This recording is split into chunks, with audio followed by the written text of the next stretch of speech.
नमस्कार. आज पाथर्डीहून अजिनाथ भाऊ दहिफळे शाळेमध्ये आलेले आहेत आणि शाळेतील सर्व विद्यार्थ्यांना शैक्षणिक साहित्य वह्या, कंपास, पेन्सिल, पेन हे साहित्य त्यांच्या मित्रपरिवारांसोबत घेऊन आलेले आहेत.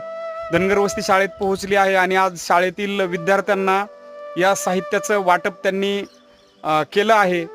किती मोठी गोष्ट आहे. समाजामध्ये गरजू विद्यार्थी भरपूर आहेत. त्यांना शैक्षणिक मदत जर आपण दिली तर त्यांचा शैक्षणिक प्रवास सुखकर होतो, आनंदाने ते शिक्षण घेतात. हा हेतू उराशी बाळगून आजीनाथ सरांच्या आयुष्याचंच ते ध्येय आहे की गोरगरिबांच्या लेकरांसाठी सर मला आयुष्यभर काम करायचं आहे आणि हा हेतू ठेवूनच आज ते धनगर वस्ती शाळेमध्ये दाखल झाले आहेत. तरुणांसाठी हा फार मोठा आदर्श आहे. आपल्या जबाबदाऱ्या आणि आपल्या भूमिका ओळखून आपण काम करायला हवं. निश्चितच समाजाची दिशा आणि दशा बदलण्यासाठी कारणीभूत आपण असणार आहोत. आजीनाथ भाऊ, तुम्हाला आणि तुमच्या मित्रपरिवाराला खरं तर